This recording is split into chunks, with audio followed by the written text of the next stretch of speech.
Alright, Brush Monkeys, welcome back. I want to do a quick video for the new September Discovery box from Asset Drop. I got this a couple days ago, and I've had some time to play around with it and try out the different paints and stuff like that. So I want to go over what I got and the effects you can get from them, that kind of thing. First up, we got from Mission Models, we got Iridescent Lemon Yellow paint, which is a really nice bright gold color. This is a really nice paint. Along with that, we also got from Mission Models a Pearl Red, which is a pearlescent red.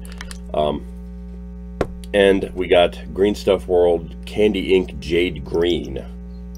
Now, all three of these were intended to be used with this test tile, which is the treasure pile tile.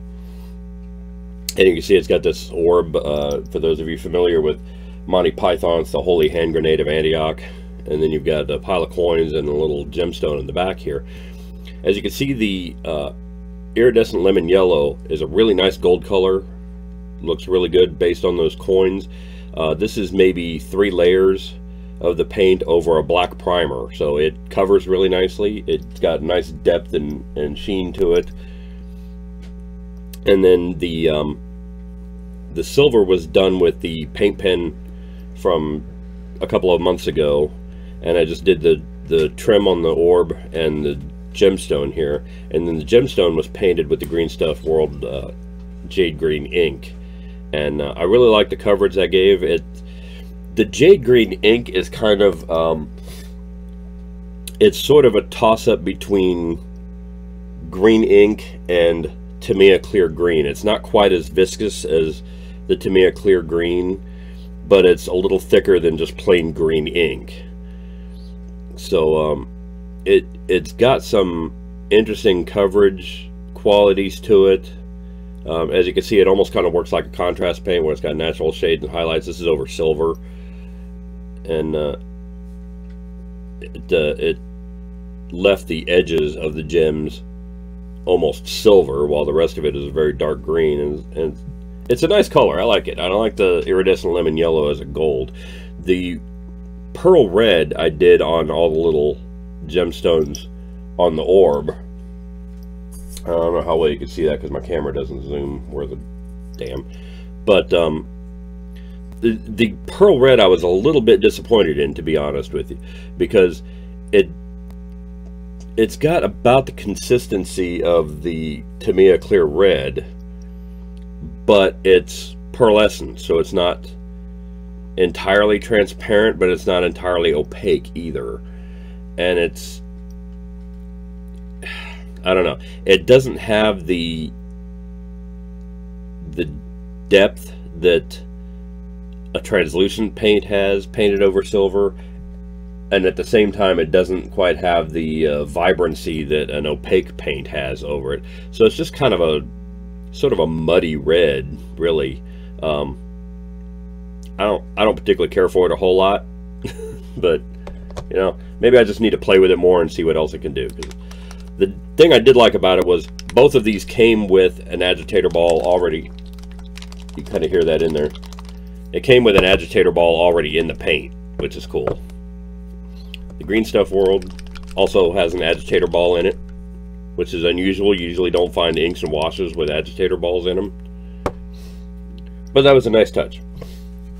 The other thing we got, the other test tile, was this abandoned tire test tile with a tarp on it. And that was to use with all the MIG weathering items we got. And MIG has a fantastic range of model weathering tools and paints and what have you, and they make some really great stuff to make your models look old and weathered, that kind of thing. So this was all painted with I painted P3 Battlefield Brown on the base. The tarp was painted with the blue paints that I got last month? Yeah, last month. These Pro Acryl paints that I got in last month's box.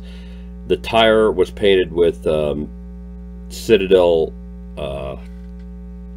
Mechanica Standard Gray, and then the hubcap was done with the same silver paint pen that I used on the treasure pile here. And then this was all weathered with the stuff we got today with this box, which to start with we got the MIG oil brusher in dark mud, which this is fantastic. It's kind of like mascara in that the brush and everything is in the oil paint all the time, but it's got a nice little fine tip point on there. You can kind of see the tip on that. There you go. Really nice tip. Lets you make nice smooth streaks with it. But it's oil paint, so it takes a long time to dry. So you can paint it on the model and really take your time maneuvering it and putting it where you want it to be. And I really like, and it's very little mess, and there's no cleanup. You don't have to worry about washing the brush when you're done. You just put it back in there, and it's a nice little compact little container. I really like that. Then the other thing I got is this stuff called Washable Mud, excuse me, Washable Dust, from MIG Acrylic Color, and this is good for a brush or airbrush. It says it comes with an agitator ball already in it. Very cool. But this stuff you paint on and you leave it dry, and then you take like a Q-tip or a sponge or something and wipe off the excess, and you get this effect that I've got on the blue tarp here, where it looks really dusty and there's dust all down in the crevices and stuff like that, but the highlights are relatively clean. And I really like how that looked. And so I used the oil brusher around the tire and around the hubcap to kind of get that dirty, greasy, rusty look to it, and then the washable dust on the tarp, and I think it looks really good. I'm really kind of pleased with how that turned out. Now the other thing they sent was these MIG what they call Sniper Brushes, Sniper Brush Collection Set, and all these is basically just really fine tip Q-tips. I was not able to find anything on the discovery guide or even on their website to indicate what the different colors meant, as far as, you know, yellow, blue, green, orange, what if different colors were meant for different applications or what. But there's 3 long ones and 3 short ones, and they're all about the same size tip, so I'm not sure that there is a really color distinction to them. But it recommended using these to wipe off the washable dust, and I tried that for about 2 minutes and decided that was just taking an interminably long time, just ridiculously long time. So I wet one of these makeup sponges and wiped the dust off with that, and that worked out a lot better and a lot faster. But these little Q-tips have their application, and it turns out that actually before I started using the MIG ones, I had bought these. The blue one here is from Testers, makes these, and I've been using these for a while now. So these are actually pretty okay little Q-tips, good for getting things into fine details and like this one is brown one's got a brown tip here because I was using it to move the oil paint into the little crevices around the tire there. So they have their uses. They are pretty useful little things. I'm not sure I'd go out and buy a bunch of them just by themselves, but they're good for what they are. They are what they are. But yeah, out of this whole set, the Green Stuff World Candy Ink and the Washable Dust are probably my 2 favorite aspects of this. I think they're the most useful things that I've gotten out of this set. And as you can see, I've already painted up the test tiles to reflect the different stuff we got.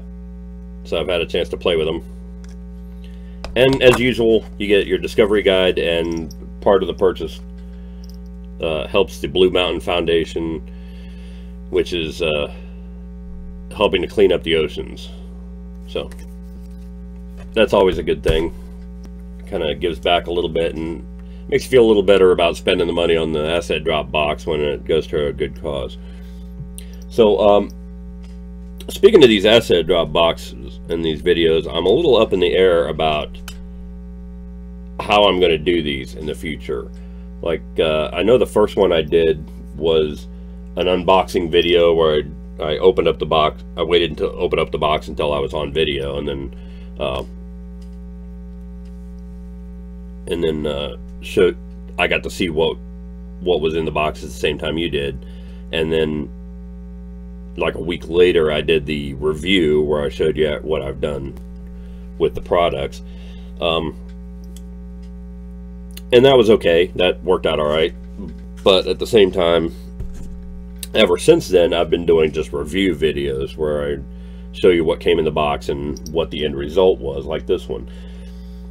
I want to hear from you guys. I want to know what you want out of the discovery box videos. Do you want unboxing videos? Do you want review videos? Do you want an unboxing and review? Like, you want me to wait until a week after and I've had a chance to play with it and then do the unboxing and review on the same video and just do like a two-part video?